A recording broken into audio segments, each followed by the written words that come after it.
नमस्कार दोस्तों। आशा करती हूँ सभी की पढ़ाई बहुत अच्छे से चल रही होगी।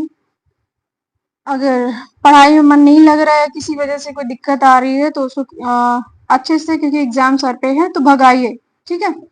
और जैसे मैं हमेशा कहती हूँ, ज्योग्राफी बिना एटलस के मत पढ़िएगा। जैसे ही लेक्चर आप ले रहे हो, अपना एटलस सामने रखिएगा।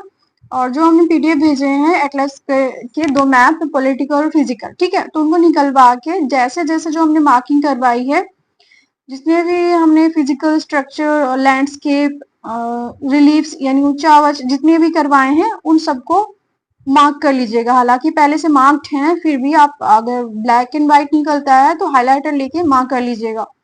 क्योंकि जितना देखेंगे, जितना आप हफ्ते में 2-3 बार देख लेंगे तो बहुत सारी चीजें आपको स्टेबल हो जाएंगी, रिकॉल हो जाएंगी, ठीक है। तो पढ़ने से उतना याद नहीं होगा जितना आप अपनी समझ से मैप को देखेंगे। तो जैसे मैंने यहाँ के फिजिकल मैप में आपको दिखाया था कि बहुत सारी चीजें हैं जो केवल और केवल मैप के थ्रू याद हो जाएंगी आपको। बहुत सारी वाटर बॉडीज दिखाई दी, बेरिंग सागर, बी फोर्ट, ये सारी चीजें, बेफिन की खाड़ी, लिब्राडोर सागर, इधर प्रशांत महासागर, ठीक है, ये सारी चीजें हो गई। उसके अलावा हमने यहाँ पे दिखाया था कौन से पर्वत कहाँ पे पाया था, मैकेंजी, ब्रुक्स, अलास्का। मैकेंजी आपका कनाडा में पाया जाएगा। हालांकि ये सारी चीजें हमें उसमें बाकायदा, मतलब इन एक्सप्लेनेशन वे में हम देखेंगे, ठीक है। तो वो सारी चीजें आपको और क्लियर हो जाएंगे जब यहाँ से देखेंगे और वहां से पढ़ेंगे। इसके अलावा यहाँ पे बहुत सारे इंपॉर्टेंट चीजें हैं, जैसे आपकी लेक्स हो गए, ये 5 लेक्स यहाँ पे हैं। आपकी कनाडा में 4 लेक्स हैं। इनको हम ट्रिक वाइज याद कर लेंगे तो आप कभी नहीं भूलेंगे। फिर यहाँ पे कुछ पठार हैं जहाँ से खनिज निकाले जाते हैं, या कैनेडियन शील्ड हो गई, बहुत खनिजों के लिए बहुत फेमस है। यहाँ पे सबसे ज्यादा खनिज पाए जाते हैं इस वाले क्षेत्र में, कैनेडियन शील्ड और लारेशियन का पठार। इसके अलावा आपका अपलेशियन माउंटेन, जो रणछोड़ पर्वत है यहाँ पे, ये पाया जाएगा आपके पूर्वी अमेरिका में। फिर यहाँ पे आपके रॉकी माउंटेन में छोटी छोटी पर्वत श्रृंखलाएं, चोटियां, पठार, मरुस्थल, ठीक है, और गेट, सॉल्ट लेक, नदियां, बहुत सारी चीजें हैं यहाँ पे, तो इनको देख लीजिएगा। देन उसके बाद हम बढ़ेंगे पॉलिटिकल मैप पे। पॉलिटिकल में देखेंगे बहुत सारे शहर यहाँ के जो औद्योगिक रूप से महत्वपूर्ण है, यानी कि किसी न कुछ किसी उद्योग का यहाँ पर बहुत बड़ी मात्रा में परफॉर्म किया जा रहा है, ठीक है। जैसे देखेंगे यहाँ पे क्यूबेक हो गया आपका, वैंकूवर, कैलगरी, अंटारियो, बहुत सारे इंपॉर्टेंट शहर हैं। न्यूयॉर्क हो गया, ये वाशिंगटन डीसी हो गया, केंटुकी, वर्जीनिया, और Duluth, Ottawa, Montreal, Quebec, Sudbury, Detroit, जो आपके जहाज उद्योग के लिए फेमस है। डुलुथ आपके यहाँ पे फेमस है बहुत सारी चीजों के लिए। Colorado, Utah, Nevada, San Francisco, Los Angeles, California, Arizona, है ना। तो ये सारे शहर यहाँ के हम देखेंगे जो मोस्ट इम्पोर्टेंट है। यहाँ कुछ ना कुछ यहाँ पे चीजें हो रही हैं, वो हमारे एग्जाम पर्सपेक्टिव से बहुत इंपॉर्टेंट है। जो चीजें आपने पहले, मुझे नहीं पता ज्योग्राफी आपने कैसी पढ़ी है, कैसे चीजें, आपका परसेप्शन क्या था, अप्रोच क्या था, वो सारा अप्रोच आपका यहाँ पे बदल जाएगा, ठीक है। तो इस तरह से हम ज्योग्राफी ऑलरेडी पढ़ रहे हैं। हालांकि कुछ लोगों का डाउट से कि उन्हें समझ नहीं आ रहा है, तो क्योंकि आप पहले जो बिगिनर्स हैं, जिन्होंने पहले ज्योग्राफी नहीं पढ़ी है, या उनका लूसेंट या किसी ऐसी बुक से उठा के पढ़ लिया है, तो वो समझ नहीं आने वाला है ना। इसमें थोड़ा टाइम देना होगा। टाइम देंगे जितना, उतना आपको चीजें क्लियर होती जाएंगी। थोड़ा समय लगेगा, इसके लिए आप परेशान ना हो, ठीक है। चलिए हम मेन पार्ट पे आते हैं, एक्सप्लेनेशन। ये सारी चीजें हमने देखी हैं।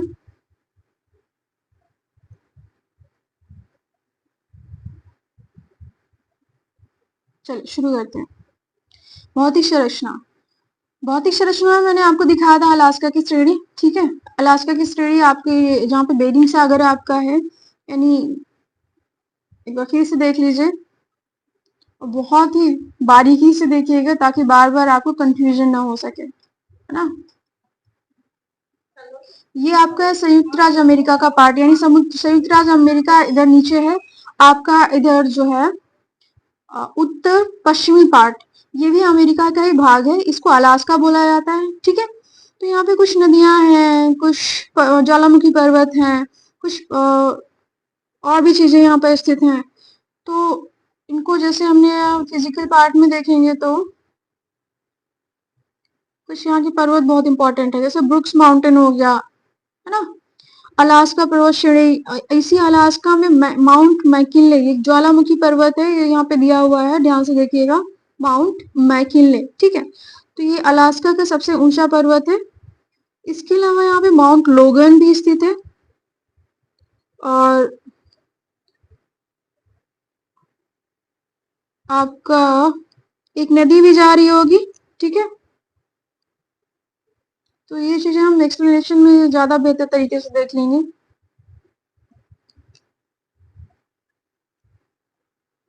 चलिए शुरू करते हैं।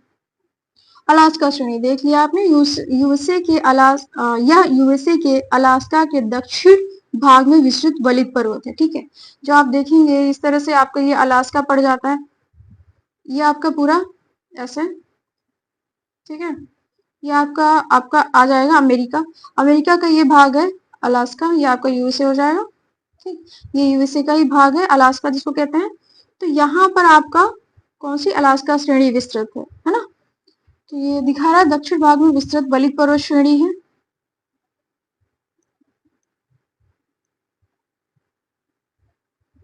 ये भी पश्चिमी काल्डेरा, अलास्का श्रेणी हो गई, अब आते हैं पश्चिमी काल्डेरा। ये आपका जब बात करेंगे इस तरह से तो कुछ इस तरह से दिखाई देगा, यहाँ पे होगा आपका पश्चिमी कॉल्डेरा, ठीक है। यानी कि जो अमेरिका के पश्चिम में, यूएसए के पश्चिम में जो भाग होगा उसको पश्चिमी कॉल्डेरा नाम दिया गया। अभी क्या है कॉल्डेरा, या उत्तरी अमेरिका के पश्चिम भाग में उत्तर से दक्षिण, यानी कि इधर से ये उत्तर आपका, ये दक्षिण, ठीक है। तो उत्तर से दक्षिण दिशा में विस्तृत पर्वत कटक पर्वत श्रेणियों का व पर्वत श्रृंखलाओं का समूह है, ठीक है। क्या है ये, उत्तर से दक्षिण दिशा में विस्तृत पर्वत कटक, यानी कि माउंटेन रेंज, ठीक है। माउंटेन जो श्रृंखलाएं हैं यहाँ की माउंटेन रेंज हो गई, और पर्वत में श्रेणियों का समूह, यानी कि ये सिर्फ पर्वत नहीं, यहाँ पे रॉकी माउंटेन आपको पता है, ये रॉकी जो माउंटेन है कनाडा से लेके ये दक्षिणी अमेरिका तक यहाँ तक विस्तृत है, ठीक है। यानी उत्तरी जो यूएसए है, यूएसए के दक्षिण तक विस्तृत है।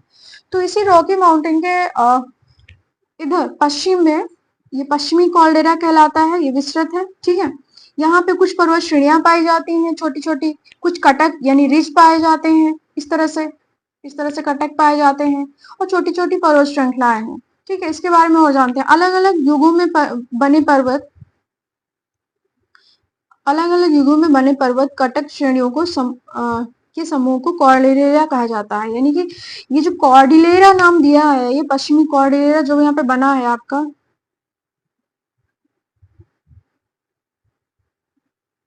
ठीक है। ये पश्चिमी कॉर्डिलेरा जो यहाँ पे बना हुआ है, होता क्या है कार्डिलेरा, कार्डिलेरा यानी कि अलग अलग युगों में बने पर्वत कटक श्रेणियों के समूह को कॉर्डिलेरा कहा जाता है। यानी अलग अलग युगों में, जैसे एक माउंटेन है या वलित पर्वत है या बृहस्पति पर्वत है या कोई झील है, तो वो एक युग में नहीं बने हैं, ठीक है। एक ही श्रेणी में जो पर्वत झील कटक एक युग में नहीं बने हैं, ठीक है, एक समय के दौरान नहीं बने हैं, वो कई समय में अलग अलग चीजें विकसित हुई हैं। पहले पर्वत बना, पर्वत बना, फिर कटक, फिर बाकी और पर्वत श्रृंखलाएं वहां पर बनी, फिर झील बनी, है ना। तो इस तरह से अलग अलग समयों में जो बना हुआ ये स्थल खंड है उसको कॉर्डिलेरा बोला जाता है, ठीक है। इसका विकास उत्तरी अमेरिका में प्रशांत महासागर के प्लेटों के अभिसरण यानी कि कन्वर्जेंस के पश्चात बलन प्रक्रिया के फलस्वरूप हुआ है, सीधी सी बात है। यानी कि इधर आपका प्रशांत महासागर है, ठीक है, इधर आपका उत्तरी अमेरिका, दोनों जब टकराएंगे आपस में तो इनके अभिसरण यानी कन्वर्जेंस के पश्चात इन्हें फोल्ड पड़ गए, ये कॉर्डिलेरा बन गया, ठीक है। अब इसमें पश्चिमी कॉरिडोर में कौन कौन से क्षेत्र या कौन कौन से पर्वत स्थित हैं, आपका ब्रुक्स रेंज। तो ब्रुक्स रेंज आपने देखा था अभी, जब ये वाला क्षेत्र है आपका, ठीक है, ये वाला आपका जो क्षेत्र है ये आपका अलास्का आ रहा था, यहीं पे आपका ऐसे ब्रुक्स रेंज स्थित थी। फिर ये अलास्का मध्य में स्थित था, है ना। तो ये जो ऊपर सबसे श्रेणी आएगी ये ब्रुक्स होगी, फिर ये आपका अलास्का होगा, फिर अलास्का श्रेणी आ जाएगी, यानी बीच में अलास्का और दक्षिण में अलास्का श्रेणी, उत्तर में ब्रुक्स श्रेणी, ये पर्वत श्रृंखलाएं हैं। ठीक है, अलास्का के उत्तर में विस्तृत वलित पर्वत है, कौन सा? Brooks mountain range. ठीक है, या अलास्का के दक्षिण, ये अब अलास्का की बात करते हैं, अलास्का के दक्षिण से विस्तृत वलित पर्वत श्रेणी है। जैसे यहाँ पे बना हुआ है आपका ब्रुक जो होगा ये आपका अलास्का मेन है, तो अलास्का के उत्तर में आपकी ब्रुक श्रेणी है और अलास्का के दक्षिण में आपकी अलास्का श्रेणी है, ये कहना चाह रहा है। उसके बाद आपका तटीय पर्वत श्रेणी, ये यूएसए एवं कनाडा में विस्तृत है या अत्यधिक कटी-फटी है, जैसे मैंने आपको भी दिखाया था मैप में। तो ये वाली आपके जो आपका रॉकी माउंटेन है, ठीक है,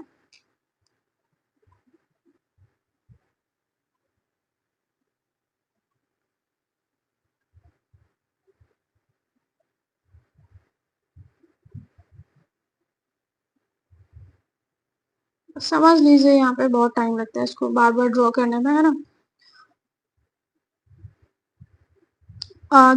तटीय पर्वत श्रेणी, तटीय पर्वत श्रेणी क्या है? यूएसए और कनाडा में विस्तृत या अत्यधिक कटी फटी श्रेणी है। ठीक है, ये वाली जो क्षेत्र है यहाँ पे मैंने बताया था, ये कटी फटी श्रेणी वो होती है जिनको हम नॉर्वे में फ्योर्ड तट कहते हैं और चिली में फ्योर्ड तट कहते हैं। ठीक है, यहाँ पे कभी बर्फ जम गई होती है, तो बर्फ जमने के बाद जब ये मेल्ट होती है तो यहाँ पे घाटियां बन जाती हैं, यानी अपरदन से ये घाटियां बन जाती हैं, तो ये कट छट जाते हैं तट, तो ये तटीय पर्वत श्रेणी कह दी गई। थोड़ा सा ऊंचा भाग होगा और जब नीचे घाटियां बन गई तो पर्वत के जैसे बन गई, है ना, इस तरह से। जैसे एक समांतर भूमि है, फिर यहाँ पे कुछ दिन में ये बर्फ जम गई है, कुछ सालों में बर्फ जम गई, बर्फ के मेल्ट होने के बाद ग्लोबल वार्मिंग के पश्चात यहाँ पर जहां जहां बर्फ जमी थी ये वाली हट गई, तो ये वाला जो हो गया, ये वाला क्षेत्र जो है आपका कट गया। ठीक है, ये समुद्र से मिला हुआ कट गया, और यहाँ पर जो ये ऐसी घाटी, ये जो क्षेत्र ऊंचा उठा हुआ है, ये माउंटेन के जैसे बन गया, है ना,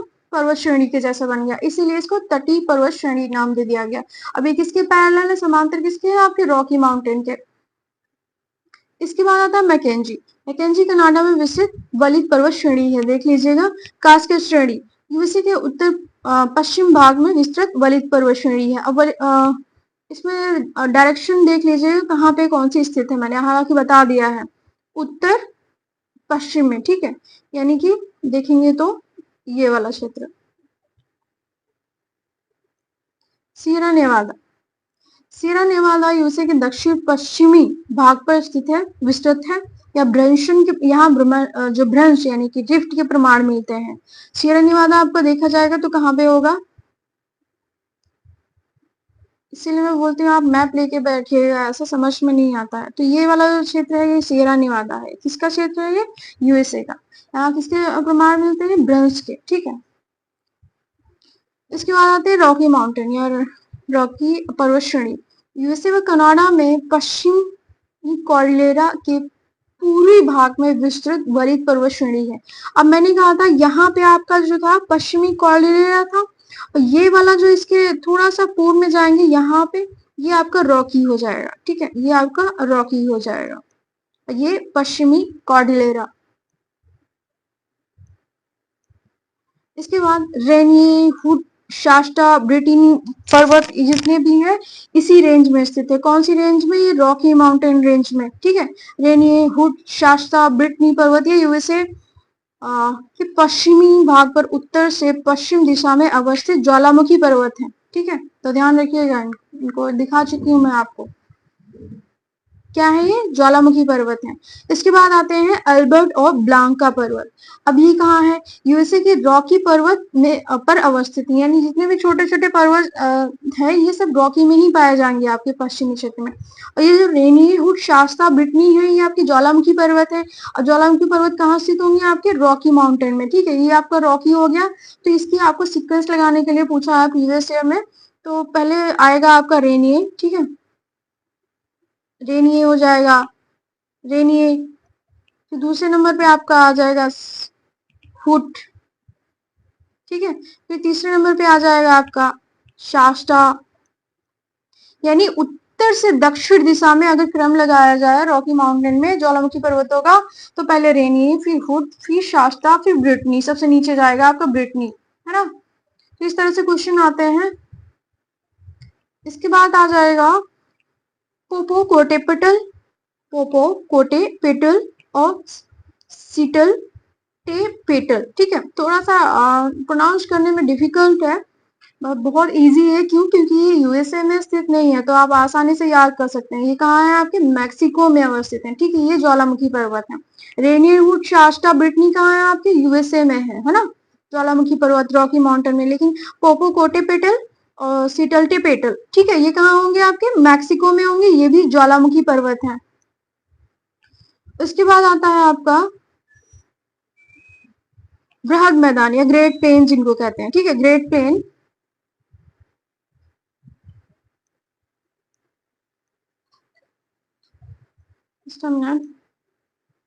ग्रेट प्लेन्स या बृहद मैदान। अब ये कहाँ होंगे? आपके यूएसए और कनाडा में विस्तृत, समुद्र तल से 150 मीटर ऊंचा है। ठीक है, मैदान का मतलब ये मैदान का अपवाद है। एक तरह से कह सकते हैं कि ये पठार की संरचना जैसा है, लेकिन ये मैदान है। अब इस मैदान को क्या कहा जाता है? प्रेरी कहा जाता है। अब इसकी संरचना हम देखेंगे तो यहाँ पे कुछ होगा। ठीक है, ये वाला जो भाग है आपका, ये वाला, ये आपका प्रेरी कहलाता है। ये कनाडा और यूएसए दोनों के बीच में आता है ना। कनाडा और यूएसए दोनों के बीच में मैदान कहलाता है, प्रेरी मैदान है। अब इस मैदान की खासियत क्या है? शीतोष्णकटिबंधीय मैदान है। आगे देखने को मिलेगा, शीतोष्णकटिबंधीय मैदान है। ठीक है, और इसे रोटी का दलिया भी दलिया नहीं, सॉरी, डलिया बोला जाता है, बास्केट ऑफ ब्रेड। ठीक है, इसके अलावा ओजार्क का पठार यूएसए के दक्षिण मध्यवर्ती भाग में अवस्थित गुंबदाकार पठार है। यहाँ पे सीसा, जस्ता और चांदी के भंडार पाए जाते हैं। अब ये ओजार्क का पठार कहाँ होगा? ये मध्य भाग में होगा। कहाँ? यूएसए के। ठीक है, दक्षिण कुछ क्षेत्र, इसका दक्षिण वाला ये क्षेत्र आएगा और मध्यवर्ती यानी ये कहीं यहाँ पे कहीं पे आ जाएगा। ठीक है, तो आप जब एटलस निकाल के बैठेंगे तो वहां पे देखते जाएंगे, समझ में आ जाएगा। ये सीसे और जस्ते के यहाँ पे और चांदी के भंडार पाए जाते हैं। अपलेशियन पर्वत, अब ये अपलेशियन पर्वत कहाँ होगा? यूएसए के पूर्वी भाग में स्थित है, यानी कि अटलांटिक महासागर के पैरेलल समांतर स्थित है। ये प्राचीन बलिक पर्वत है। ठीक है, सबसे जैसे अपने यहाँ अरावली है, इसी तरह की ये पर्वत है आपके। हालांकि ये ब्रह्मसुत मतलब है उसी प्रकार के पर्वत, लेकिन ये क्या हो गया है? अपर्दन और पश्चिम से पहले इनकी श्रृंखलाएं जो है, चोटियां ऊंची ऊंची थी, लेकिन ये कट के, ठीक है, अभी इनका अपर्दन हो गया। अभी कट के क्या रह गए? बहुत छोटे छिछले पर्वत रह गए हैं। तो ये उस टाइप के पर्वत हैं, अपलेशियन पर्वत। इसकी सबसे ऊंची जो चोटी है अपलेशियन पर्वत की, वो माउंट मिचेल है। इसके अलावा यहाँ पे आपके, ये मैंने शॉर्ट में लिख दिया है। शॉर्ट में ये है कि अलास्का में जो सबसे ऊंचा ज्वालामुखी पर्वत है वो आपका माउंट मैकिनले है, मैंने ये बताया था। ठीक है, और मिचेल जो सबसे ऊंची चोटी है, माउंट मिचेल, ये अपलेशियन की सबसे ऊंची चोटी है। दोनों ही अपोजिट हो जाएंगे। अब दोनों अपोजिट कैसे हो जाएंगे? ठीक है, अलास्का आपका यहाँ था, तो ये माउंट मैकिनले यहाँ पे आ जाएगा। और मिचेल जो आपकी, ये अपलेशियन रेंज है, तो यहाँ पे आपका अपलेशियन रेंज में ये माउंट मिचेल आ जाएगी। ठीक है, अपोजिट डायरेक्शन में है। इसके अलावा यहाँ पे व्हाइट, ग्रीन, ब्लू अर्गनी पर्वत भी स्थित है। आपको बताया था मैंने कि व्हाइट और ब्लू यानी ब्लूई और स्नोई पर्वत, वो ब्लूई यानी कि ब्लूई, ठीक है, ब्लूई और स्नोई, स्नोई ये कह लो, ये इस तरह से, यानी कि जो यहाँ पे व्हाइट, ग्रीन, ब्लू पर्वत हैं, अगर सीधे पूछ दिया कि ये व्हाइट, ब्लू और ग्रीन पर्वत कहाँ पाए जाते हैं, तो ये आपके कहाँ पाए जाएंगे? यूएसए में। ठीक है, कहाँ पर? अपलेशियन रेंज पे। ये वाली जो अपलेशियन रेंज है आपके पूर्व में भी स्थित है, अटलांटिक महासागर के पैरेलल। अगर पूछ देता है ब्लूई और स्नोई पर्वत कहाँ पाए जाते हैं, यानी ब्लू, ये भी ब्लू है, ठीक है, ये स्नो के जैसे सफेद है। अब ये पर्वत कहाँ पे पाए जाएंगे? आपके ऑस्ट्रेलिया में पाए जा रहे हैं। आपको मैंने ये बताया था, पढ़ाया था। ठीक है, कंफ्यूज मत होएगा। अगर केवल व्हाइट, ब्लू, ग्रीन पर्वत पूछता है तो आपका यूएसए हो जाएगा। अगर पूछता है ब्लूई और स्नोई पर्वत कहाँ है, यानी कि ब्लू पर्वत कहाँ है और स्नोई पर्वत कहाँ है, तो ये आपके ऑस्ट्रेलिया में हो जाएगा। अब आता है कम्बरलैंड का पठार। कम्बरलैंड का पठार यह अपलेशियन के दक्षिण पश्चिम में विस्तृत है। लॉरेंशियन पठार ये कनाडा के दक्षिण पूर्वी भाग पर विस्तृत प्राचीन पठार है। ठीक है, लॉरेंशियन मैंने दिखाया था आपको, ये आपकी लॉरेंशियन शील्ड थी, ये आपकी कनाडियन शील्ड थी, है ना, दोनों ही पैरेलल डायरेक्शन में ऐसे फैली हुई थी। ये सबसे ज्यादा धात्विक खनिज संपदा के लिए फेमस है। कनाडा में पाई जाती है लॉरेंशियन शील्ड। उसके बाद कैनेडियन शील्ड, जैसे नाम से स्पष्ट है, कैनेडियन शील्ड कनाडा में हडसन की खाड़ी को अर्धचंद्राकार रूप में घेरती है। इसका ये हमें याद करने की जरूरत नहीं कितना अपर्दन ये वो, यहाँ पे धात्विक संपदा बहुतायत में पाई जाती है, यानी लॉरेंशियन और कैनेडियन दोनों में ही बहुतायत में धात्विक मेटल्स पाए जाते हैं। अब आते हैं यहाँ की ग्रेट झील्स की बात करते हैं। ठीक है, Great Lakes of America and USA, यानी कि वही अमेरिका वर्सेस क्या, यही अमेरिका आपका प्लस कनाडा। ठीक है, कनाडा। अब इनकी अलग अलग झीलें हैं, तो सबसे पहले हम बात कर लेते हैं उनकी जो कनाडा और अमेरिका के बीच साझा सीमा शेयर करती हैं, यानी कि ऐसी झीलें जो दोनों के बीच स्थित हैं। अब यहाँ पे आपकी 5 बड़ी झील दिखेंगी। यहाँ पे होम्स दिया है आपको, हालांकि होम्स याद नहीं करना, आपको याद करना है, इसको कट कर देना है, सम ह्यू याद करना है। तो अगर बात करें यहाँ की झीलों की, तो इधर से ये आपकी 5 झीलें हैं। ठीक है, देखते हैं कौन कौन सी। सम ह्यू, सुपीरियर, इधर आ जाएगी मिचिगन या मिशिगन, इधर आ जाएगी आपकी ह्यूरन, इधर इरी, इधर ओंटारियो। हो गई आपकी 5 झीलें। अब एक क्रम पूछता है कि पश्चिम से पूर्व की ओर क्रम लगाइए, तो हो गया ना, आपने बस इसको रट लिया एक बार, सम ह्यू याद हो गया, सुपीरियर, मिशिगन, ह्यूरन और इरी, ओंटारियो। ठीक है, अब इनमें से पूछता है कौन सी कनाडा में स्थित है, यानी कि कनाडा और यूएसए दोनों की सीमा साझा करती है, और कौन सी मुख्यतया या मेनली यूएसए में स्थित है। एक ही झील है पांचों में से जो केवल यूएसए की धरती पर स्थित है। तो देखते हैं कौन सी झील है। सबसे पहले बात करेंगे हम सुपीरियर झील की। विश्व की सबसे बड़ी ताजे पानी की झील है, पढ़ाई होगा आप लोगों ने। ठीक है, इसके बाद यहाँ पे मिशिगन झील दिया हुआ है, पहले इनको देख लेते हैं। फिर ये जो हमने यहाँ पे बनाया है, झीलें हैं, क्रम बनाया है, इन झीलों के बीच कुछ नहरें बनाई गई हैं जोड़ने के लिए, है ना, तो ये नहरों के नाम दिए हैं। जैसे आपके ये सुपीरियर, ये मिशिगन, ये ह्यूरन, ये ओंटारियो हो जाएगी आपकी। तो अगर पूछता है कि सू नहर किनके बीच है, तो सू नहर सुपीरियर और ह्यूरन के बीच है। आपकी ये सुपीरियर है, आपकी ये ह्यूरन है, उनके बीच को जोड़ने के लिए बनाई गई कौन सी नहर, शू नहर। ठीक है, पूछ दे शू नहर किसके बीच है, सुपीरियर और, तो पूछा हुआ क्वेश्चन है, आप पीवाईक्यूज थोड़ा होंगे तो वहां पे आपको दिखेगा सुपीरियर और ह्यूरन के बीच। अब ऐसे याद कैसे रख सकते हैं, यहाँ पे शू, यहाँ पे शू दिया है। ठीक है, अब देखिए दिमाग लगाइए, यहाँ पे शू नहर, शू एस मतलब सुपीरियर, और यहाँ पे एच आ रहा है ना, इसका तीसरा शब्द मतलब ह्यूरन। आ गया ना, सुपीरियर और ह्यूरन, सीधी सी बात है। एस फॉर सुपीरियर, सू जो लिया हुआ है यहाँ पे, और फिर नहर, बीच में एच आ रहा है, तो यहाँ पे क्या हो जाएगा, ह्यूरन।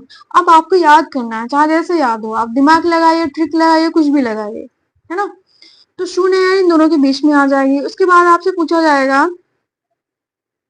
वेडल नहर किसके बीच है, तो वेडल नहर आपकी आ जाएगी ओंटारियो, आपकी इधर सुपीरियर हो जाएगी मिशिगन, ह्यूरन।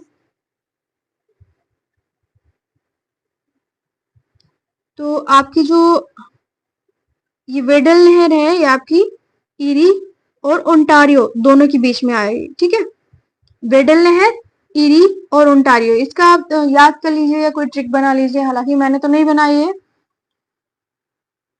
अब देखते हैं मिशिगन झील। मिशिगन यह पूर्णतः यूएसए में स्थित है, इसको याद रखिएगा। कौन सी ऐसी झील है जो पूर्णतः यूएसए में स्थित है, यानी पांचों में से जो सम हीयो है आपकी, सम हीयो 5 झीलें, Great Lakes of North America भी बोला जाता है इनको, उत्तरी अमेरिका की महान झीलें। अब आपकी सुपीरियर, मिशिगन, ये पांचों हो गई, लेकिन इनमें से आपकी ये यूएसए में अकेले नहीं स्थित है, ह्यूरॉन नहीं है, इरी नहीं है, ओंटारियो नहीं है। कौन सी है जो पूर्णतया यूएसए में स्थित है? तो आपकी यूएसए में मिशिगन हो जाएगी, ठीक है, याद रखिएगा, अच्छे से पूछा हुआ क्वेश्चन है।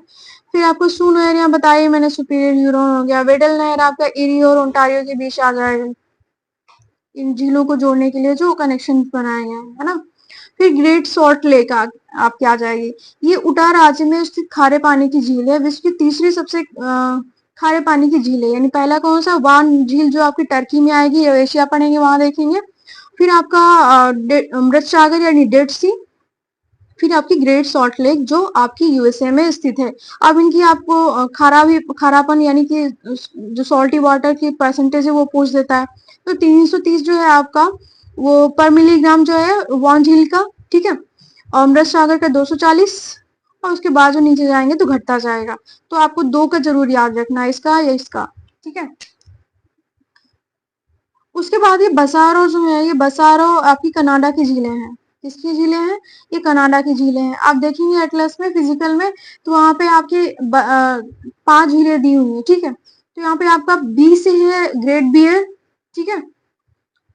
उसके बाद हालांकि जहाँ पे हम देखेंगे वहीं पे कर लेंगे इसको, अभी रुक जाइए थोड़ा सा, आप क्योंकि यहाँ पे कंफ्यूज हो जाएंगे। वो मैंने अपने समझने के लिए लिखा हुआ है। अगर एटलस लेके बैठे हैं देख लीजिएगा कि B4 ग्रेट बियर, फिर S4 ग्रेट स्लेव, ठीक है, फिर A4 अथाबस्का, R4 रेनडियर और V4 विनिपेग। तो ये कहाँ पे आ जाएंगी? पांचों झीलें आपकी आ जाएंगी कनाडा में। वो जो पांचों झीलें थी वो आपकी Great Lakes of North America बोला आता है, ठीक है, नॉर्थ अमेरिका। और उस ग्रेट लेक्स में जो आपकी वन मोस्ट इम्पॉर्टेंट है वो आपकी है मिशिगन, जो पूर्णतया यूएसए में स्थित है, ठीक है। बाकी 5 थी आपकी समहियो। तो झीलों के बारे में बहुत इंपॉर्टेंट क्वेश्चन है यहाँ पे, आप स्किप मत करिएगा बिल्कुल भी, इसको अच्छे से पढ़ लीजिएगा। और सीक्वेंस भी लगाने के लिए पूछेगा, पश्चिम से पूर्व की हो तो superior, Michigan, Huron, eri, Ontario, और ये आपकी यूएसए में। और फिर आ जाता है कनाडा की झीलें। कनाडा की बता ही चुकी हूँ मैं आपको कि सबसे पहले अगर देखेंगे इसका क्रम लगाने के, झीलों का आजकल थोड़ा सा पैटर्न चेंज होता रहता है ना, तो आप भी अपना पैटर्न के अकॉर्डिंग तैयारी करें तो सबसे अच्छा होगा। कनाडा में देखेंगे तो सबसे ऊपर होगी आपकी ग्रेट बियर, फिर आपकी आ जाएगी स्लेव, फिर आ जाएगा अथाबस्का, फिर रेनडियर, फिर क्या आ जाएगी विनिपेग, ठीक है। तो ऊपर से यानी उत्तर से दक्षिण, उत्तर और दक्षिण से क्रम पूछता है, उत्तर से दक्षिण क्रम लगाइए कनाडा की झीलों का। तो सबसे पहली झील कौन सी आएगी आपकी? बसारो। इसका ये फॉर्मूला याद रखिएगा, बसारो। और वो ग्रेट लेक्स ऑफ अमेरिका की कौन सी थी आपकी? समहियो, ठीक है, सम जस्ट अ मिनट, सम हियो, ठीक। और ये आपकी बसारो है, यानी ग्रेट बियर और ग्रेट स्लेव, अथाबस्का और रेनडियर, और ये आपकी विनिपेग, ठीक है। ये दी है यहाँ पे, मैंने फिर से वही एक्सप्लेन कर दिया गया है। हिमानीकृत झीलें हैं, आपको यहाँ पे ध्रुवों पे जाएंगे उस पे तो ये थोड़ा जमी हुई होंगी, तो इनको हिमानीकृत झीलें बोलते हैं। इसके बाद आएंगे उत्तरी अमेरिका की नदियां। रियो ग्रांडी नदी, रियो ग्रांडी नदी ये पिछले साल 23 में क्वेश्चन पूछा गया था, बहुत इंपॉर्टेंट है, बहुत लोगों ने गलत किया था।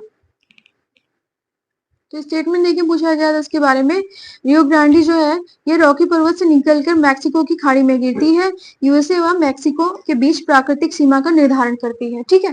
जैसे पूछा गया था कौन सी अंतरराष्ट्रीय नदी है, इनमें से कौन सी अंतरराष्ट्रीय नदी है? अंतरराष्ट्रीय मतलब एक देश से दूसरे देश में जाकर बह के दूसरी खाड़ी में गिरती है, यानी कि एक देश से होकर फिर ये दूसरे देश में प्रवेश करती है, ठीक है, और उसके बाद ये अपना डेल्टा बनाती है। तो कौन सी है? रियो ग्रांडी, ये मैक्सिको की खाड़ी में गिरेगी आके, पहले यूएसए में बहती है, इधर से आपके रॉकी से निकलकर फिर ये मैक्सिको में जाएगी, फिर मैक्सिको की खाड़ी में गिर जाती है। इसकी जो सहायक नदी है वो पेकोस है, यानी ट्रिब्यूटरी इसकी पेकोस है। फिर आते हैं कोलोराडो, यूएसए में रॉकी पर्वत से निकलकर कैलिफोर्निया की खाड़ी में गिरती है। तो अगर इसकी संरचना देखेंगे, हालांकि मुझे बार बार मैप ड्रॉ करना पड़ता है ताकि आपको समझ में आ जाए, लेकिन मुझे थोड़ा यहाँ इनकन्वीनियंट फील होता है। ये आपकी यहाँ पे आ जाएगी कोलोराडो नदी। ये जो रॉकी पर्वत है आपका पश्चिम साइड में, ठीक है, रॉकी से निकलेगी और ये जाके पश्चिमी प्रशांत महासागर में गिर जाती है। अब क्यों इसे कोलोराडो नदी को उत्खात या बीहड़ भूमि के रूप में भी जाना जाता है, यानी जहां से निकलती है, जैसे अपने यहाँ चंबल है नदी, है ना, तो जो चंबल नदी है यहाँ पे भूमि की कटाव के लिए बहुत फेमस है, इटावा, मथुरा वगैरह। तो ऐसी ही नदी है, यहाँ पे क्या होता है, उत्खात और बीहड़ भूमि स्थलाकृति बनाती है, ज्यादा कटी फटी भूमि होती है, ठीक है, यानी कि जैसे अपने यहाँ गली इरोजन, रील इरोजन इस तरह से होता है ना, बीहड़ भूमि निर्मित होती चंबल से, उसी तरह से कोलोराडो नदी से भी होती है। आपके पश्चिम में स्थित है, यहाँ पे रॉकी से निकलेगी और गिरेगी कहाँ, पश्चिमी प्रशांत महासागर में। इस पे कुछ बांध स्थित है। सबसे यहाँ पे ग्रैंड कैनियन, ठीक है, ग्रैंड कैनियन बांध स्थित है इसी नदी पे, किस पे, कोलोराडो पे। गाज के रूप में, यानी जो एक संरचना होती है नदी के द्वारा बनाई जाती है, उसी को कैनियन कहा जाता है। सीधी सी बात है, यहाँ पे छोटी छोटी बातें यहाँ पे दी हुई है। गॉर्ज के रूप में विस्तृत रूप को कैनियन कहते हैं, ठीक है, गॉर्ज के विस्तृत रूप को कैनियन कहते हैं। गॉर्ज जब नदी गहरी दो पर्वतों के बीच, या गॉर्ज जब, देखिए यहाँ पे, गॉर्ज जब नदी गहरी दो पर्वतों के बीच, यानी जो गहरी होती है नदी, ठीक है, बहुत गहराई से बह के जा रही होती है, घाटी को काट के, और दो पर्वतों के बीच में बह रही होती है, जैसे इस तरह से। तो ये वी आकार का जो संरचना बनती है, इसको हम कैनियन कहते हैं, ठीक है। लेकिन जब थोड़ी और ये ऐसे हो जाती है, चौड़ी होती जाती है, तो इसको गॉर्ज बोल देते हैं, ठीक है। इस पर हुवर और बाउल्डर बांध भी स्थित है। आपका ग्रैंड कैनियन, हुवर, बाउल्डर, ये तीनों बांध स्थित हैं। एक ये हो गया, एक ये तीन हो गए। इसके बाद सैक्रोमाटो नदी, सैक्रोमाटो नदी यूएसए की कैस्केड श्रेणी से निकलकर प्रशांत महासागर में गिरती है।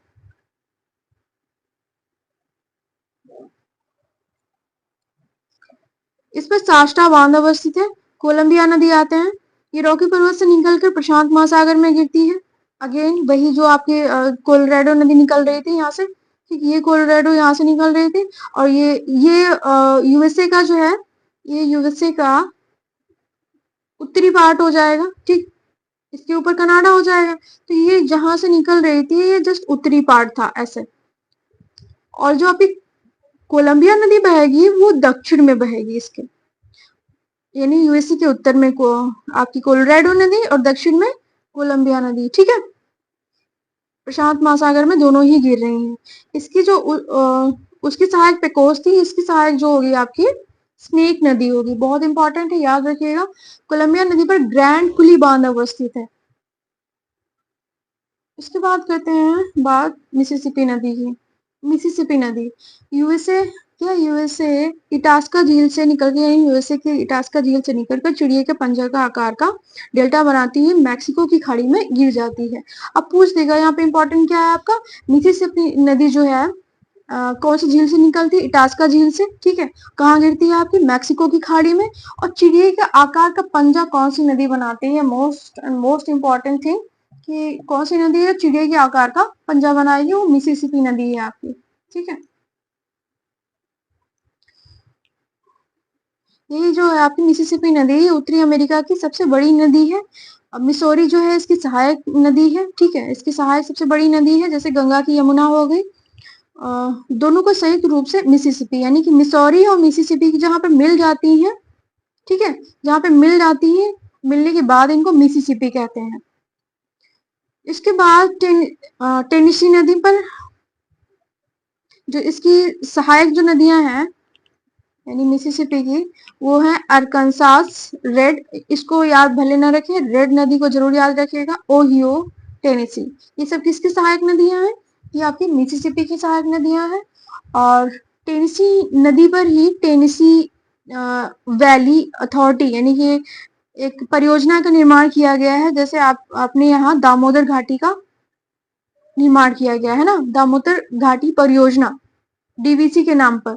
वैसे ही टीवीए जो है टेनेसी वैली अथॉरिटी, ये टेनेसी नदी पर निर्माण किया गया। इसी टेनेसी नदी पर जिस अथॉरिटी ने निर्माण किया था, टेनेसी वैली अथॉरिटी ने, ठीक है, टेनेसी परियोजना का टेनेसी नदी पे, उसी ने दामोदर घाटी परियोजना का भी निर्माण किया था। तो ये पूछा हुआ क्वेश्चन है कई बार। अब आते हैं पोटोमैक नदी, अपलेशियन पर्वत से निकलकर अटलांटिक महासागर में गिरती है। तो ये आपको देखेंगे इस तरह से, तो ये जो आपका अपलेशियन यहाँ पे विस्तृत था यूएसए में, ठीक है, तो यहाँ से निकलेगी, निकल के ये कहाँ गिरेगी जाके, अटलांटिक महासागर में। अटलांटिक महासागर में गिरेंगे तो यूएसए की राजधानी वॉशिंगटन डीसी इसी पे स्थित है, ठीक है। कहाँ पे स्थित है, यहाँ पे। तो पूछा जाता है आपके कि वॉशिंगटन डीसी किस नदी के किनारे स्थित है, या जो वॉशिंगटन डीसी का उल्टा भी पूछ सकता है कि इस नदी के किनारे कौन सी राजधानी या किस देश की राजधानी स्थित है। वॉशिंगटन डीसी, ठीक है, किसकी, यूएसए की। किस नदी किनारे, पोटोमैक, बहुत इंपॉर्टेंट है। उसके बाद आते हैं हडसन नदी। हडसन नदी यूएसए में अपलेशन, वही यहाँ पे निकल रही होगी, तो ऊपर निकल रही होगी आपकी पोटोमैक, नीचे से निकल रही होगी हडसन नदी, ठीक है। दोनों ही आपकी अपलेशन से निकल रही होंगी, अपलेशन से निकलकर आपकी गिर रही होंगी कहाँ, अटलांटिक महासागर में। अटलांटिक महासागर में गिरेंगी, और ये आपकी पोटोमैक नदी के किनारे वॉशिंगटन डीसी स्थित था, और जो हडसन नदी है इसके किनारे आपका न्यूयॉर्क शहर स्थित है। मैचिंग के लिए आ जाता है कि इस शहर, इस नदी के किनारे ये शहर, इस नदी के किनारे ये शहर, तो ध्यान रखना है आपको। सेंट लॉरेंस नदी, ठीक है, यह ओंटारियो झील से निकलकर अटलांटिक महासागर में सेंट लॉरेंस की खाड़ी में गिरती है। अब यहाँ पर देखेंगे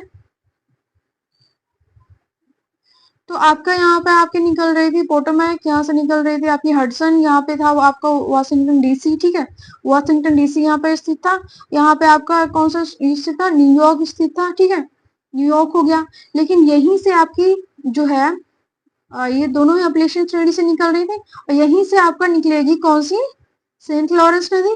ये दोनों बहती हैं आपके अटलांटिक महासागर में इधर पूर्व की ओर, लेकिन जो सेंट लॉरेंस नदी है ये आपकी उत्तर की ओर बहती है। किधर बहेगी जाके, ये उत्तर की ओर बहेगी, ठीक है। तो ये लगभग कनाडा के पास बह रही होगी, हडसन की खाड़ी के पास, ठीक है। सेंट लॉरेंस की खाड़ी और हडसन की खाड़ी दोनों ही समांतर फैली हुई है, तो वहीं पे ये बह रही होगी।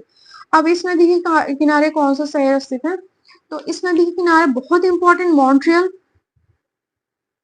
मॉन्ट्रियल शहर और क्यूबेक शहर इसी नदी के किनारे स्थित है, ठीक है। मॉन्ट्रियल प्रोटोकॉल हुआ था ना 1987 में, वो याद रखिएगा। लागू कब हुआ, 89 में। क्यूबेक एक शहर है वहां का। उसके बाद आता है नियाग्रा नदी, पेशियन से निकलकर ओंटारियो झील में गिर जाती है, ज्यादा इंपॉर्टेंट नहीं है, ठीक है। विश्व का सबसे बड़ा नियाग्रा फॉल्स या नियाग्रा जलप्रपात बनाती है, ये इंपॉर्टेंट है। हालांकि ये जो छोटी सी नदी है नियाग्रा नदी, अब ये नियाग्रा नदी किसकी सहायक, ये सेंट लॉरेंस की ही सहायक है आपके, जो यहाँ से निकल रही थी, ठीक है। ये कहाँ रही थी, सेंट लॉरेंस की खाड़ी में, यहाँ से निकली, यहाँ से निकली इधर जाके सेंट लॉरेंस की खाड़ी में गिर रही थी। ये इसी की सहायक नदी है नियाग्रा, और चाहे नियाग्रा पे कर लो, लेकिन पूछा यही जाता है, जो आंसर होता है वो यही होता है कि जो विश्व का सबसे बड़ा जलप्रपात कौन सा है, तो वही आंसर होता है नियाग्रा। और नियाग्रा जलप्रपात किस नदी पर है, तो आपका सेंट लॉरेंस आ जाता है ना, सेंट लॉरेंस आ जाता है। लेकिन अगर डीप में पूछ लिया, क्योंकि इसकी सहायक नदी है किस, नियाग्रा किसकी सहायक नदी है, सेंट लॉरेंस की, ठीक है। तो इस छोटी सी नदी पे ये जलप्रपात स्थित है, तो चाहे उस सेंट लॉरेंस को मान लो या नियाग्रा को मान लो, अगर डीप में जाता है तो आपको नियाग्रा को मानना होगा। नियाग्रा नदी पर ही नियाग्रा फॉल्स स्थित है, ठीक है।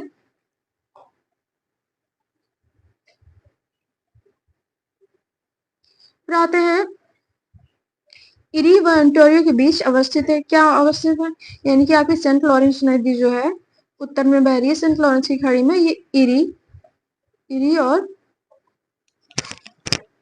ओंटारियो, ठीक है, ओंटारियो के बीच से बह रही होगी यहाँ से, तो भी इंपॉर्टेंट हो जाता है। फिर आता है मैकेंजी नदी।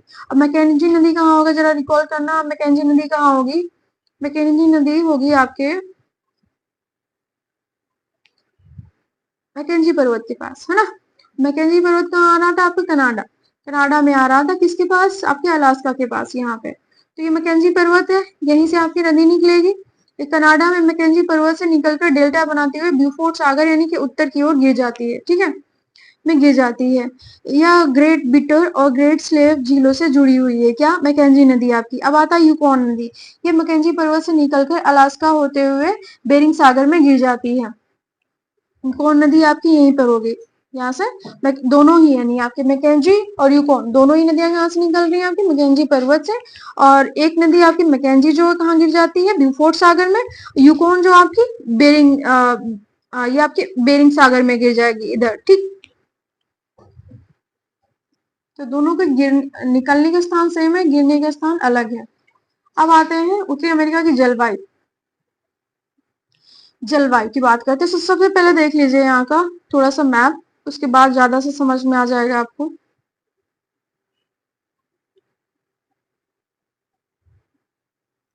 ठीक है,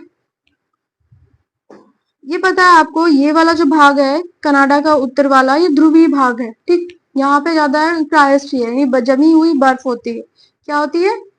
जमी बर्फ, क्रायोस्फीयर क्षेत्र, जैसे हिमांक मंडल भी बोलते हैं। फिर नीचे आएंगे थोड़ा सा टेम्परेचर बढ़ जाएगा, है ना। उसके बाद ये पूरा किसका पास मतलब किसके पास है आपका, ये किसका भाग आ जाएगा? यूएसए का। तो यूएसए का भाग इतना ठंडा नहीं है इन कंपेयर टू उत्तरी भाग जो है कनाडा का, ठीक है। ये वाला पूरा क्षेत्र नीचे आपका आ जाएगा, कौन सा? मैक्सिको। तो मैक्सिको तो नीचे है तो ज्यादा दिक्कत नहीं होती, यहाँ पर ठंडी भी इतनी नहीं पड़ती है। हालांकि बात करेंगे हम जलवायु की, तो सबसे पहले जो उत्तरी भाग है वो जमा हुआ है, यहाँ की झीलें बहुत जम जाती हैं, नदियां जम जाती हैं। तो पूरा क्षेत्र जो है वो कैसा कहलाएगा? टुड्रा क्षेत्र, ठीक है।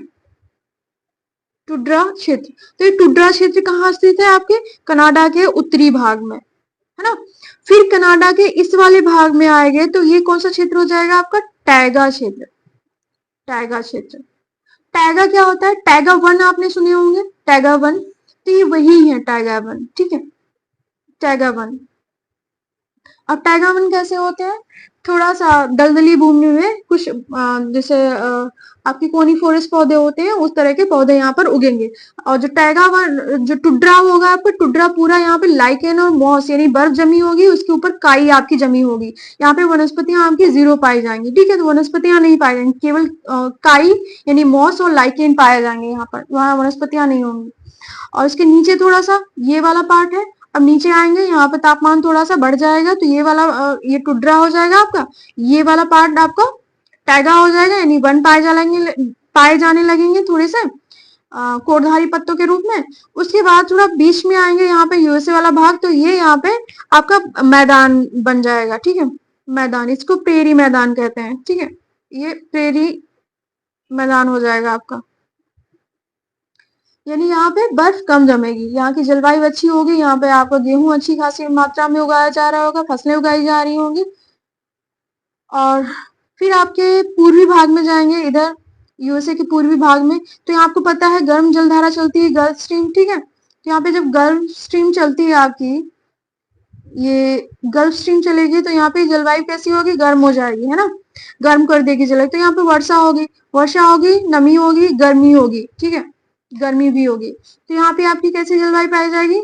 उपोष्ण कटिबंधी, है ना।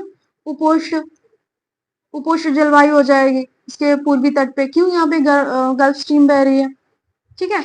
उसके बाद यहाँ पे देखेंगे हम कैलिफोर्निया की बात करेंगे।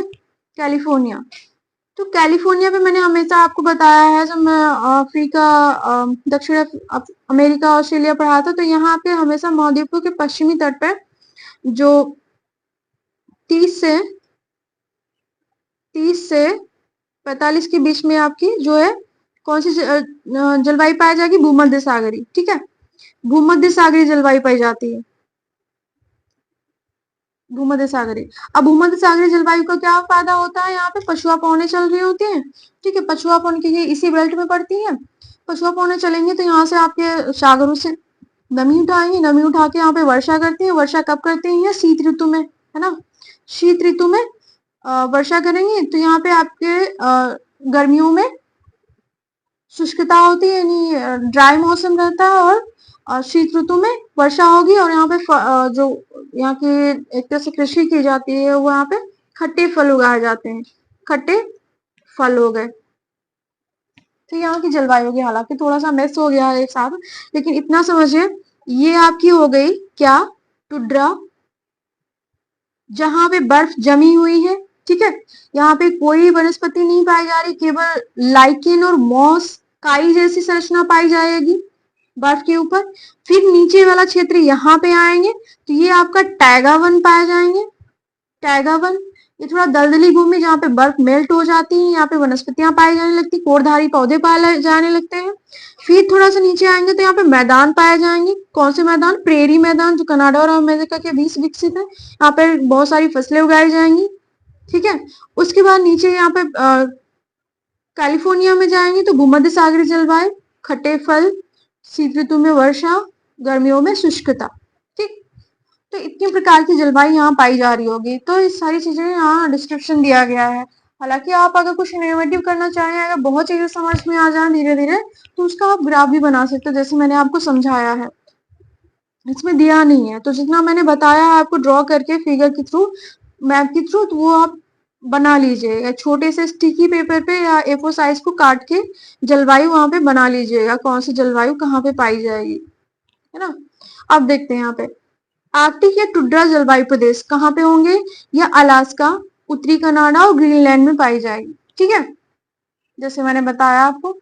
उसके बाद यह प्रदेश शीत ऋतु, यानी कि प्रदेश जो है शीत ऋतु में हिमाच्छादित रहता है, और यह 6 माह अंधेरा रहता है, क्योंकि सूर्य की दक्षिणायन स्थिति जो होती है कैसी होती है, दक्षिणायन होने के कारण यहाँ तक जो किरणें हैं वो पहुंच नहीं पाती, यानी कि जब एक्सिस पे पृथ्वी अपने घूम रही होती है तो तभी सूर्य की किरणें 6 महीने यहाँ तक पड़ती हैं, ठीक। 6 माह उत्तरी ध्रुव पे पड़ेंगी, और जब ये मतलब सूर्य का जब एक तरह से परिक्रमण करती है, ठीक है, तो जब कभी ये सूर्य के सामने आएगी या दक्षिणी ध्रुव सामने आएगा, तब यहाँ पर 6 माह, यानी कहने का मतलब ये है कि जब सूर्य की परिक्रमा करती है पृथ्वी, सूर्य की कक्षा में जो सूर्य की परिक्रमा करती है, ये आपका सन हो गया, ये आपकी अर्थ हो गई, ठीक है। एक्सिस पे भी कर रही है, सूर्य की भी परिक्रमा कर रही है। तो जब कभी सूर्य की किरणें इस वाले ध्रुव पे सामने पड़ेंगी तो यहाँ पर 6 माह दिन होगा, ठीक है, 6 माह दिन होगा, और इधर क्या होगा, 6 माह रात होगी, ठीक है, दक्षिण ध्रुव पर। और जब उल्टी स्थिति होगी, यहाँ पर, जब यहाँ कभी होगी तो यहाँ क्या होगा, उत्तरी ध्रुव पर 6 माह रात होगी, और यहाँ दक्षिण ध्रुव पर क्या होगा, 6 माह दिन होगा, यानी अपोजिट डायरेक्शन हो जाती है जहां जहां पर किरणें पड़ती हैं। तो वही चीजें समझाई गई यहाँ पे। सर्वाधिक गर्म महीने का तापमान 10 डिग्री सेल्सियस से कम ही होता है, यानी जब यहाँ पर सूर्य की किरणें पड़ती हैं तब भी अगर देखा जाए गर्मी, अगर सर्वाधिक तापमान रिकॉर्ड किया जाए तो सबसे गर्मी का टेम्परेचर इतना ही रहता है, इससे ज्यादा बढ़ता नहीं है, कम ही रहता है इससे। फिर इस क्षेत्र में कैसे पौधे होते हैं, लाइकेन और काई होती है, यानी पौधे नहीं होती, वेजिटेशन नहीं होती यहाँ पे, केवल काई जैसी जमी आती है। जैसे हमारे यहाँ जो गर्मियां होती हैं, वो इस समय का जैसे वर्षा हो रही है तो काई जम जाती है, वैसे ही वहां पर काई जम जाती है। लाइकेन क्या होते हैं, लाइकेन ये शैवाल और कवक के जो एक सहजीवी होते हैं, शैवाल और कवक, उन्हीं का मिश्रण है, ठीक है। याद रखिएगा, कई बार पूछा जा चुका है एग्जाम में, तो ये कंफ्यूज बहुत होता है। लाइकेन क्या होते हैं, शैवाल और कवक, दो जीव हैं, सहजीवी होते हैं, उनके मिश्रण से बने होते हैं, ठीक है, लाइकेन। इस तरह की वनस्पति को हिकैटोथर्मल बुलाता है, हिकैस्टोथर्मल वनस्पति कहा जाता है, ठीक है। यहाँ पर ऑरोरा बोरियलिस की घटना होती है, मैंने आपको समझाया था ये ऑरोरा बोरियलिस क्या होता है, जब मैंने शुरुआत में आपकी क्लासेस ली थी, ठीक है, तो बताया था मैंने ऑरोरा बोरियलिस या ऑरोरा ऑस्ट्रेलिस क्या होता है। जब मैंने प्लैनेट्स की बात की थी, शुरुआत में पहली क्लास ली थी, तब ये चीजें आपको समझाई थी, यानी जो आपकी ये अर्थ है, ठीक है, ये आपकी अर्थ है, ये उत्तरी ध्रुव, ये दक्षिणी ध्रुव। तो जब 6 माह यहाँ दिन रहता है या यहाँ पर रात है, ठीक, मान लिया यहाँ पे रात है, तो जब कभी दिन होता है और सूर्य का प्रकाश पड़ता है, तो ये सूर्य के प्रकाश से उत्तरी ध्रुव, मैं आपको पढ़ के बता देती हूँ। ऑरोरा बोरियलिस उत्तरी ध्रुव प्रकाश, जब पृथ्वी के ध्रुवों पर सूरज की रोशनी पड़ती है तो ध्रुवों पर चमकदार रोशनी आने जाने से या घूमने लगती है। यहाँ पे सही से दिया नहीं है, हालांकि मैं समझा देती हूँ आपको। उत्तरी ध्रुव या दक्षिणी ध्रुव, ठीक है। ऑरोरा एक होता है ऑरोरा बोरियलिस, एक होता है ऑरोरा ऑस्ट्रेलिस। तो ऑरोरा बोरियलिस की घटना उत्तरी ध्रुव में घटती है, ये उत्तरी ध्रुव पे घटती है, और जो ऑस्ट्रेलिस है ये आपके दक्षिणी ध्रुव पे घटती है, ठीक है। ये क्यों घटित होते हैं यहाँ पे क्योंकि ऑस्ट्रेलिया है आपका, है ना। तो ऑस्ट्रेलिया से नाम दे दिए गए ऑस्ट्रियालिस, उत्तरी ध्रुव का बोरियालिस। अब क्या होता है, जो कभी कभी एक घटना होती है, जैसे सूर्य है आपका, ठीक है, तो सूर्य सौर ज्वालाएं उत्पन्न होती हैं, यानी कि सौर ज्वालाएं जब बहुत तेजी से सूर्य में न्यूक्लियर फ्यूजन शुरू हो जाता है, ठीक है, नाभिकीय संलयन शुरू हो जाता है, तो यहाँ से तेजी से सौर ज्वालाएं निकलती हैं। सौर ज्वालाएं मतलब प्रकाश की तेजी से तरंगे निकलती हैं, बहुत तेजी से यहाँ पे प्रकाश निकलता है जलता हुआ, ठीक है। ये पृथ्वी के वायुमंडल में प्रवेश कर जाता है। अब वायुमंडल आपको पता है कि पृथ्वी जो है उसका गुरुत्वाकर्षण सर्वाधिक है, तो जो भी चीज आती है वायुमंडल में ये खींच ली जाती है ना, जी का मान अधिक है। तो उत्तरी ध्रुव और दक्षिण ध्रुव पर जब ये लाइट पड़ती है, यानी सौर ज्वाला पड़ती है बहुत तेजी से चमकती हुई, तो यहाँ पर पृथ्वी के द्वारा इन सौर ज्वालाओं को अपने गुरुत्वाकर्षण के द्वारा खींच लिया जाता है वायुमंडल में, और ये उत्तरी ध्रुव पे पहुंचती है सौर ज्वाला, तो यहाँ पर चमकने लगती है, यानी बहुत रंग बिरंगे प्रकाश की उत्पत्ति करती है यहाँ पर। तो जब ये उत्पत्ति होती है, रंग बिरंगा प्रकाश यहाँ पर उत्पन्न होता है, तो इसको ऑरोरा बोरियलिस कहते हैं, ठीक है। और जब यही घटना आपके दक्षिणी ध्रुव पे होती है, सौर ज्वालाओं से यहाँ पर चमक उठती है, यानी कि चमकीले प्रकाश की उत्पत्ति होती है, तब इसे ऑरोरा ऑस्ट्रियलिस कहते हैं। बस इतना समझ में आ गया होगा। अब ये अपेरल क्या होते हैं, अपेबेरल तो एक तरह के वृक्ष होते हैं, एक तरह के यहाँ के वन होते हैं। ये ऐसे वृक्ष या जीव होते हैं जो 4 से 6 महीने में अपना जीवन चक्र पूरा कर लेते हैं, ठीक है। अपेरल बहुत इंपॉर्टेंट, याद रखिएगा। टाइगा प्रदेश मैंने बताया आपको यूएसए के उत्तरी पश्चिमी भाग या दक्षिणी कनाडा में पाई जाती है, ठीक है। अभी क्या होता है, मैंने आपको बताया था कॉनिफोरस यानी कि शंकुधारी वन होते हैं, मुलायम लकड़ी वाले वृक्षों के वन होते हैं, एक ही प्रजाति के वृक्ष पाए जाते हैं, ठीक है। आपको पता होगा जैसे रेन फॉरेस्ट एरिया होता है, यानी उष्णकटिबंधीय जो अर्थ है हमारी विषुवत रेखा है 0 डिग्री जो लैटिट्यूड है या अक्षांश है, ठीक है। तो ये वाला कर्क और मकर वाला जो भाग होगा, इसके बीच वाला, यहाँ पर सूर्य की किरणें समांतर या एक तरह से क्या समान रूप से या लंबवत रूप से पड़ती हैं, ठीक है। तो यहाँ पे तापमान अधिक रहता है, तो यहाँ की बहुत जीव विविधता यानी कि जैव विविधता जो थी, बायोडाइवर्सिटी रिच होती है किन किन चीजों में, जीवों में, ठीक है, और वनस्पतियों में। जीव प्लस वनस्पति बहुत ज्यादा होती है, यही हम एग्जाम्पल देखेंगे यहाँ पे, यानी कि बात करेंगे जैव विविधता की इसी लाइन के बीच इक्वेटर के आसपास। तो इधर देख लेंगे हम आपके दक्षिणी अमेरिका में, ठीक है, जो अमेजन बेसिन है। फिर आपके अफ्रीका में देखेंगे ये कॉन्गो बेसिन हो जाएगी। फिर आपके भारत में देख लेंगे तो यहाँ पश्चिमी घाट हो जाएगा, है ना।